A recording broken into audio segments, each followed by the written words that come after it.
good evening. Thank you for being here tonight. This one is a little longer than usual. The stories you are about to hear all share the same feeling. The sense that something can wait for you in the dark without making a sound. A town road where no one should stop. A family home that began to turn against the people inside it. And a funeral transport that should have arrived empty, but didn't. If you're listening on your way home, especially if the road around you is dark and quiet, pay attention to what stands just beyond your headlights. Let me tell you a story. The first one happened to me in late December of 2023, when my friend Caleb invited me to spend a few days with his family in a tiny town in West Virginia. We had known each other since high school, but after graduation, life did what it always does. It scattered people. A couple of our friends joined the military, one moved to Florida, one got hooked on pills and disappeared from everybody's life. And the two of us were the only ones who still spoke regularly. Caleb loved that town in a way I never fully understood. He said there was nothing there, but he kept going back. You hear that? Yeah. He said all his people were buried there. Here. He said some places hold your life whether you want them to or not. I had been there once before with him in the summer, and it was beautiful then. Quiet roads, green hills, old porches. The kind of place where everybody knows which truck belongs to who. In the winter, though, I found out it was a completely different place. My bus dropped me off on the shoulder of Route 16 a little after midnight. There wasn't a real stop, just a place where the driver knew to slow down if somebody asked. When I stepped off, the bus barely paused. The driver looked at me once in the mirror, like he wanted to say something, then pulled back onto the highway before both my feet were planted. After the taillights disappeared, the dark out there felt heavier than it should have. The town itself was still another 10-minute walk down a narrow county road. You couldn't see the houses at first. Just the black outline of the trees and a patch of pale gravel stretching ahead of me.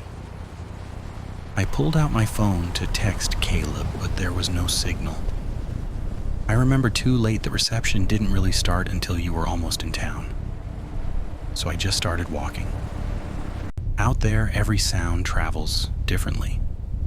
Faraway dogs, wind moving through dry branches, something metallic clinking once and then stopping.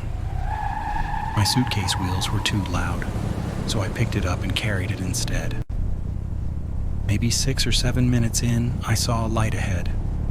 Just one small warm yellow square through the trees. I remember feeling relieved. A house meant people. People meant I wasn't as far out as it had seemed. Then I heard somebody speak from my right. "Don't go any farther." It was a girl. She couldn't have been older than 12 or 13. She was standing near a ditch by a mailbox, half hidden behind a dead hydrangea bush.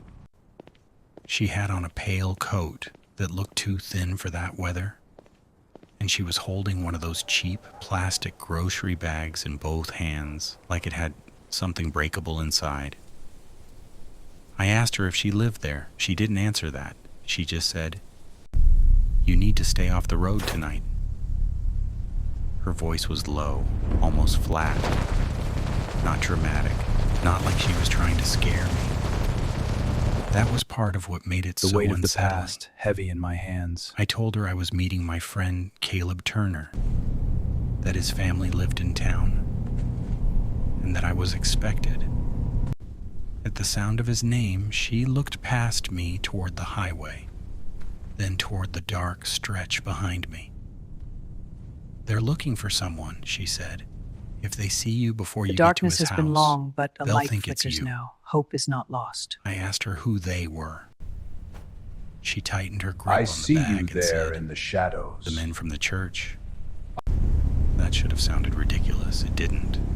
Not out there. Not the way she said it. I asked what happened, and she shook her head. "Just don't go in from the road. Come through the orchard." She stepped backward toward the trees like she expected me to follow. I did what most people would do. I hesitated. That was when I heard somebody running. A man's voice called my name from ahead from the town side. I turned and saw Caleb coming toward me fast, one hand up, breath clouding in front of his face. Do you live He here? grabbed my shoulder before he even stopped moving and asked if I'd been standing there long. Stay I told off him there the was a road girl tonight. trying to lead me off the road. He looked at me for can hear maybe them a whispering second too again. long. The shadows Then are he moving said, closer. It's too late now. "Don't joke about that here." Warning. Feels too calm I to laughed a ignore. little because I Beneath thought the he was calm, messing with something me, is but he very didn't wrong. laugh back. In a dimly lit room, He I took met the with Caleb suitcase Turner. from my hand and He started spoke of the walking. incident, his hands gesturing over the I files. asked him what the girl's deal was, Caleb and he Turner. said very quietly, "Keep moving, don't look behind you." I still looked. There was nobody by the mailbox, not walking away, not hidden in the bushes. Nobody. At Caleb's house, his grandfather was awake in the kitchen like he'd been waiting for me. He had coffee on, though it was after midnight, and he didn't seem surprised to see us come in tense and quiet. He just looked from Caleb to me and asked, "Road or orchard?" Caleb said, "Road." His grandfather made the sign of the cross. I wanted to ask what that meant, but something in the room made me hold it in. Over the Men next are 2 from the days, I tried church. to let it go. The town was small enough that if there really It had should been a sound girl living ridiculous, but nearby, it doesn't. I figured I would see her again. I never did.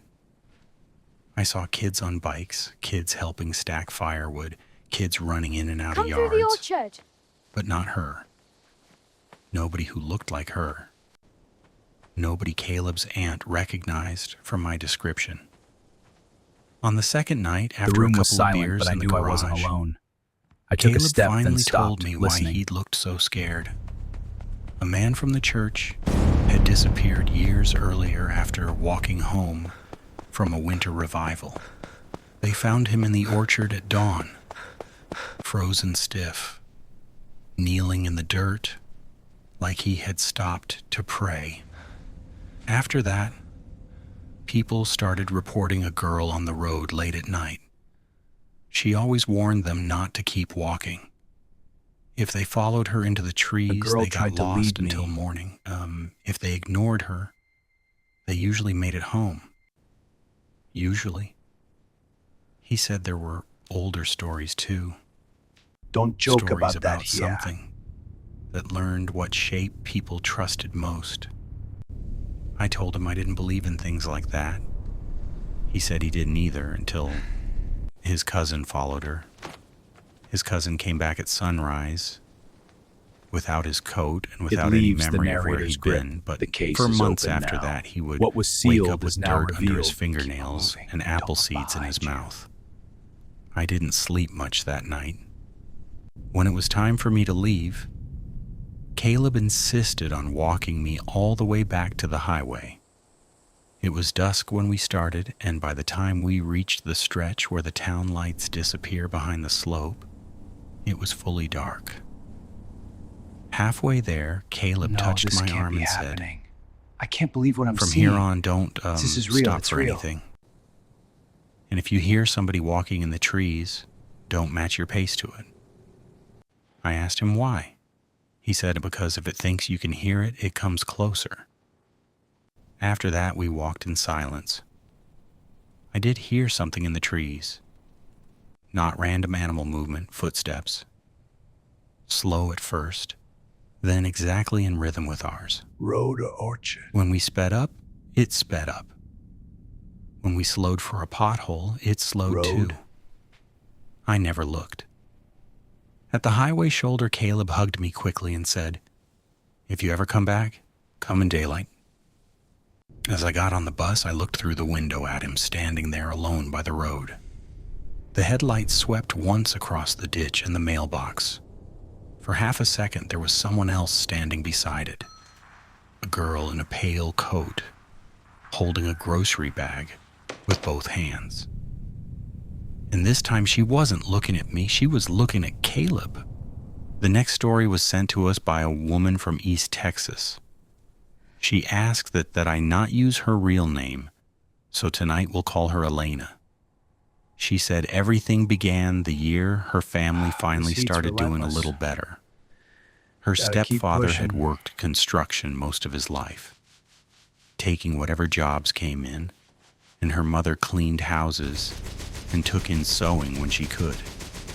They were never comfortable, but they got by. Then, in the space of a few months, everything changed. Her stepfather got a settlement after a workplace injury. Her mother used part of it to open a tiny tire and brake shop with Elena's uncle. And one of Elena's older cousins started a side business restoring old leather saddles and belts in their garage. It wasn't riches, but for the first time in a long time, the bills got paid without panic. Around that same time, a new family moved into the rental house directly across the street. At first, they were friendly. Too friendly, Elena said, always waving, always asking questions about where the money for the new tools came from, how well business was going, how long they planned to stay in that neighborhood. One night, the wife came over and suggested Elena's mother invest in a bigger opportunity with them. Her mother politely refused. After that, the warmth disappeared. They still smiled, but only with their mouths. Nothing dramatic happened right away, just little things. Knocks in the walls after midnight. A smell like damp soil in rooms that had been clean an hour earlier. Cabinet doors left open when nobody remembered touching them. Just checking. That garage looks busy. Elena's little brother started waking up crying and saying somebody was standing in his closet. Please, it's getting late. They I all can't assumed help it was you. stress. Then Elena's grandmother saw the mirror. One night, Elena's brother started screaming from the back bedroom. Her grandmother ran to the room and found the door jammed shut from the inside. She thought one of the kids was holding it. But when she looked through the side window from the backyard, she saw the boy asleep on the bed, crying without waking. Across from him was an old standing mirror their family had picked up at a flea market. The glass had gone cloudy from the center outward, not like steam from a shower, but like breath from inside the mirror itself. And in that fogged patch, there was a face. It's just not stress. reflected. Nothing's there. He's right. We're all Looking just out. tired. But I see it moving. Her It's nothing. grandmother said it was a man's face, dark-skinned, sharp-cheeked, with eyes so deep they seemed to swallow the light around them. Hold on! Not horns, not anything theatrical. Just a face so wrong that she started praying before she even understood what she was seeing. When she finally pushed the bedroom door open, the mirror was clear again. From there, things got worse fast.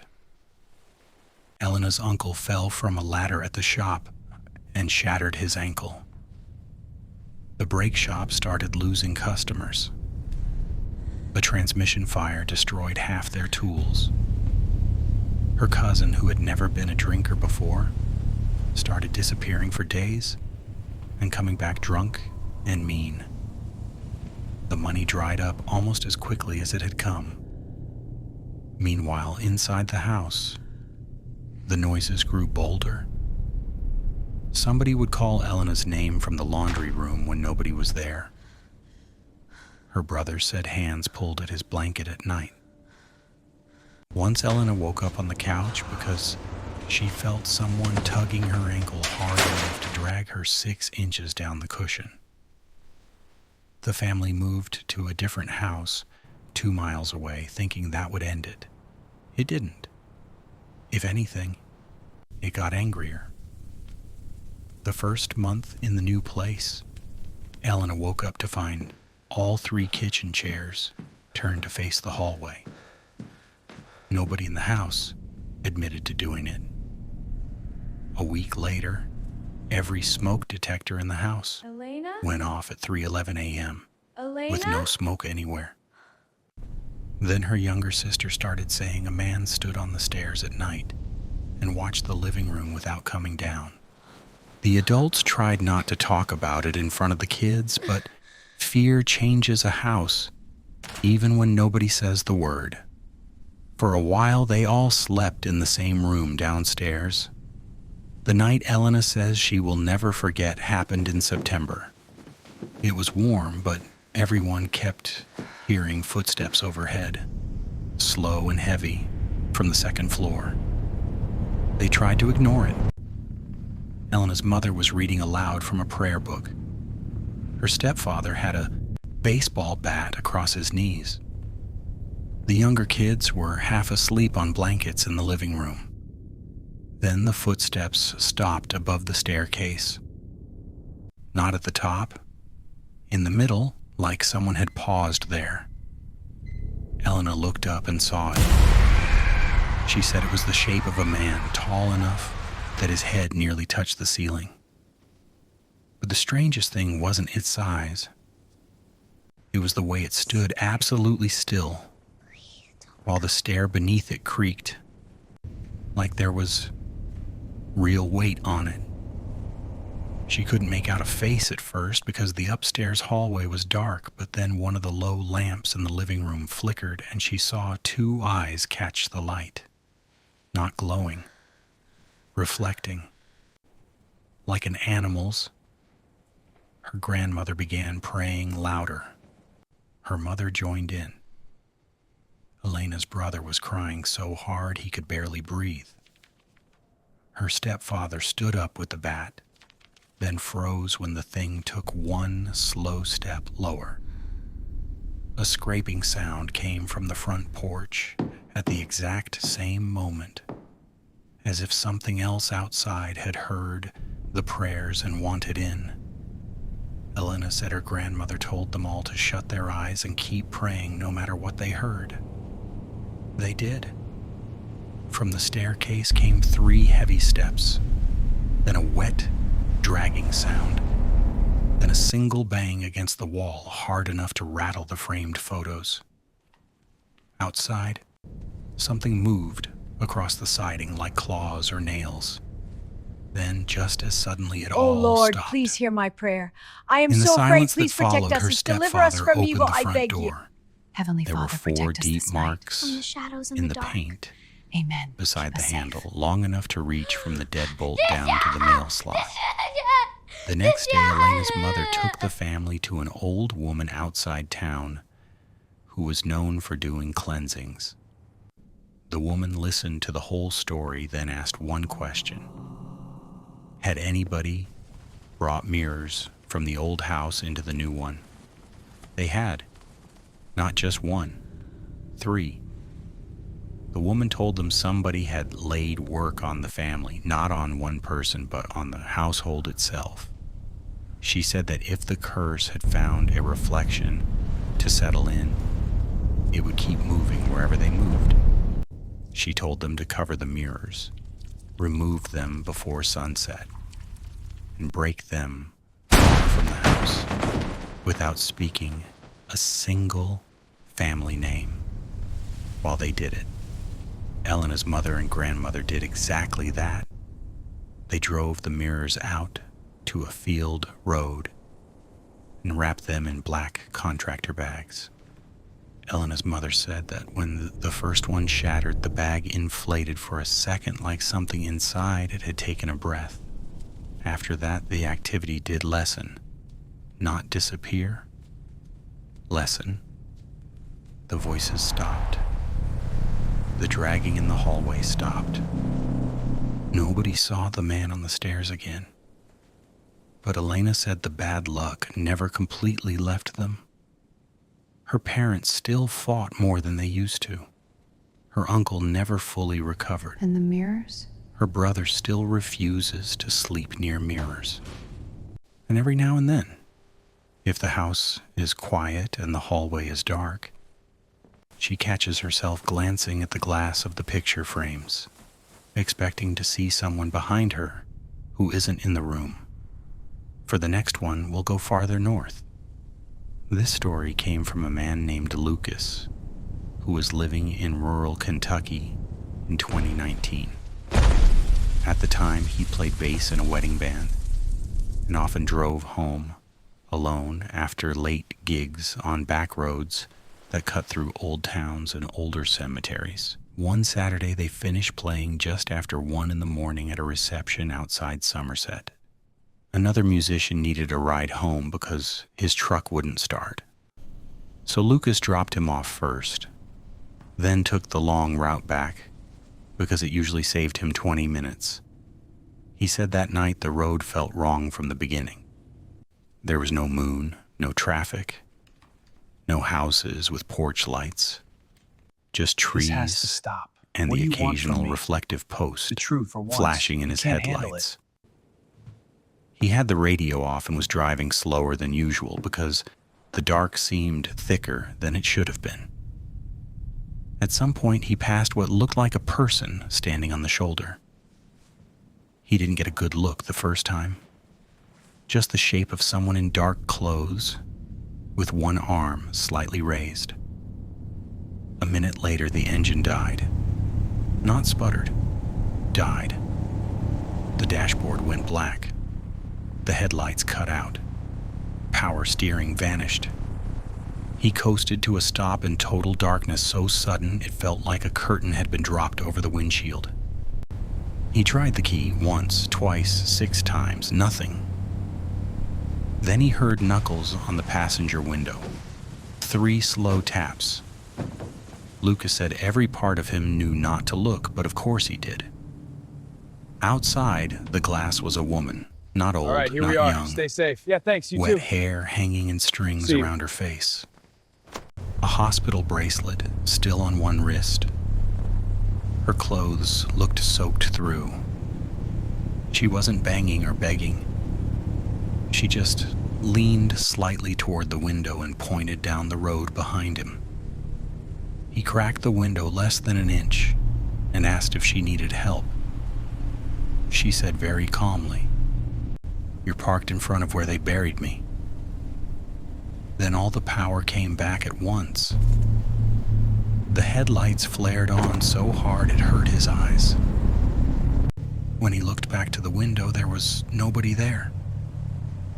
He put the truck in drive and sped off. Maybe a mile later, he came to a crossroads where a small white church sat beside a fenced cemetery. It was the only structure for miles. He told himself the woman had been some local in trouble, somebody who wandered out from a nearby house, somebody real.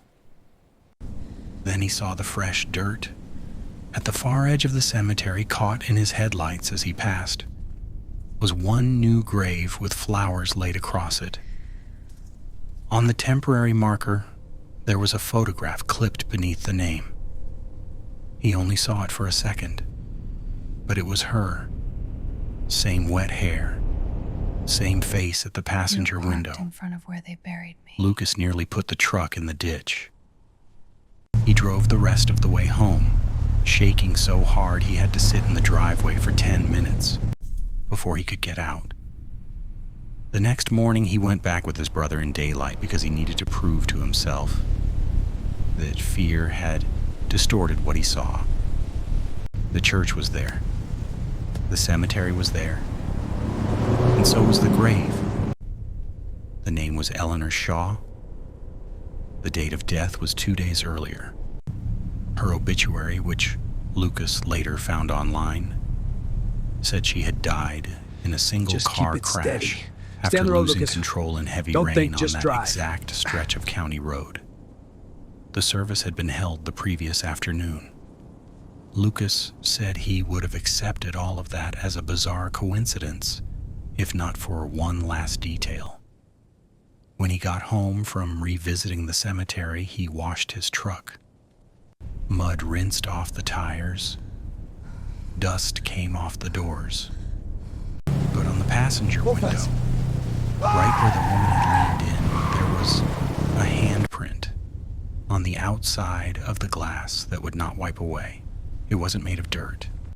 It was made of condensation, somehow sealed beneath the surface, like it had formed inside the window itself. He ended up replacing the glass a week later. He said he never took that road again, and yet, on certain rainy nights, when he is driving alone and the radio is off, he still has the feeling that someone in the passenger seat is pointing quietly behind him, trying to direct his attention somewhere he should not look. Before we continue, let me say this. A lot of the stories we hear on nights like this involve roads, mirrors, empty houses, and things that wait until the hour is late enough that nobody wants to question what they saw. Maybe there is a reason for that. Maybe fear doesn't need a haunted place. Maybe it only needs a quiet one. The last story tonight was sent by a woman from coastal South Carolina. We'll call her Brianna. In the summer of 2022, she and her husband rented a small cottage outside Beaufort for their anniversary weekend. Quiet road at night with The no place people, looked perfect just in the darkness listing. waiting. Oak trees, hanging moss, antique furniture, clawfoot tub, all of it. The host had glowing reviews. The only strange thing was how specific the house rules were. Do not move the framed photographs. Do not open the hall closet. If you hear chimes on the back porch after midnight, do not step outside until morning. Brianna assumed the owner was eccentric. They checked in on a Friday, spent the afternoon downtown, came back after dinner, and settled in without thinking much of it. The cottage was old, but in a charming way. Slightly uneven floors, soft yellowed lamplight, old portraits in oval frames, the smell of cedar and salt in the air. Just before bed, Brianna noticed a small set of glass chimes hanging on the screened back porch. Blue pieces, Hey, look at the chimes. pretty in daylight. What about them? They're like She little joked ghosts. that the owner Spooky. probably included that weird house rule because neighborhood cats kept jumping onto the porch and setting them off. Her husband laughed and shut the back curtain. That night, Brianna dreamed she was standing in the cottage hallway, facing the closed hall closet. In the dream, someone on the other side was knocking softly, like they didn't want to wake the rest of the house. She called out, but nobody answered. Then the doorknob began to turn slowly, but the door never opened. She woke up on her back, unable to move.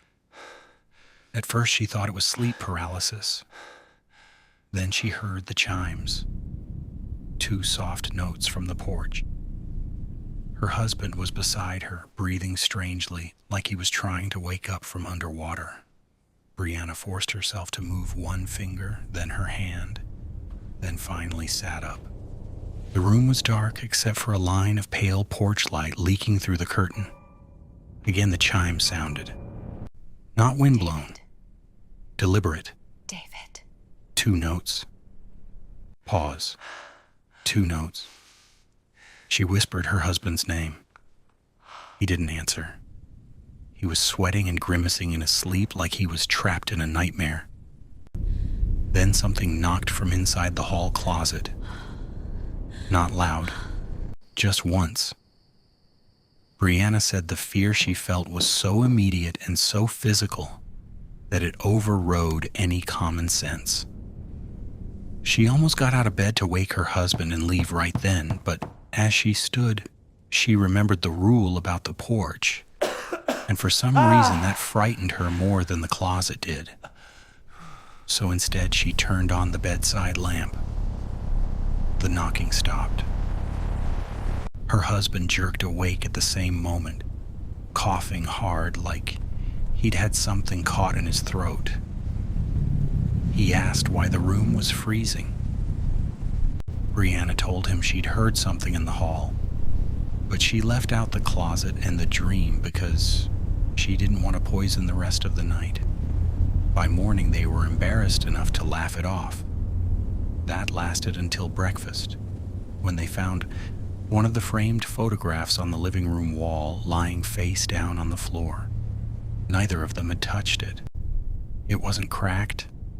It had been lifted off its hook and set down gently, like someone had wanted the image hidden. Brianna picked it up and turned it over. The photograph showed the cottage porch decades earlier. Same chimes, same railing, same angle. But standing just inside the screen door was a woman neither of them had seen in any other frame in the house. The back of the photo had a date and a short note written in fading ink. Evelyn, summer of 1964. Last picture before the drowning. Brianna said she felt sick the moment she read that. They considered leaving early, but the nearest hotel with an opening was over an hour away, and a storm was expected that night. So they stayed one more evening. This time they locked their bedroom door, left the hallway light on, and agreed not to mention the closet again. At 12:47 a.m., the chimes rang. 2 notes. Pause. 2 notes. Her husband sat up instantly this time because he heard them too. They both stared at the bedroom door. Then came a sound from the hallway floorboards. A wet, careful step, as if someone had come in from outside without drying off. Another step. Another. I know you're there. The bedroom watching door me. handle moved You can't once, hide forever. very gently. I can hear everything. Her husband got out of bed and grabbed the lamp from the nightstand like a weapon. Brianna begged him not to open the door. He didn't. They stood there listening while whatever was in the hallway crossed slowly to the hall closet and stopped. Then the closet door opened by itself. They heard the hinges, heard something shift inside. And then, from the porch, the chimes rang again, louder than before, as if another set of hands had just struck them. That was enough. This has to be a misunderstanding. There's They a shoved logical clothes explanation into for bags, everything. left most of their things behind, and ran for the car in their pajamas. As Brianna reached the front door, she said she glanced once toward the hallway. The closet was open. The hall was empty. But the floor between the closet and the back porch was covered in small, wet footprints, too small to belong to an adult. They spent the rest of the night in a gas station parking lot beneath harsh fluorescent lights, waiting for morning. When Brianna contacted the host to explain what happened, the woman replied with only one message. I asked you not to move the photographs because she doesn't like to be looked at after midnight. I also asked you not to open the closet because that was where they kept her dress after they pulled her from the water. The chimes are there, so I know when she walks. Brianna thought it was a joke until she saw that the host had refunded the entire stay without argument. She never went back for the things they left behind. What stayed with her instead was something much worse. Months later, after they were home and far away, she woke one night to hear 2 soft glass notes from the apartment balcony. They didn't own wind chimes. Empty road at night. No signal. If you made it this no far houses, tonight, thank you for silence staying with me. thick. And if any part of these stories reminded you of a place you know, a road you take, a room in your house you avoid for no good reason, Maybe trust that feeling a little more than usual, because some things do not need much. Just a quiet town, a dark hallway, a road with no signal, a mirror you forgot to cover, a porch where the chimes move when there is no wind. And if you ever hear Darkness them just ring beyond after headlights midnight, feels do yourself a occupied. favor. Don't open the door. If you want more stories like these, stay close. There will be more very soon.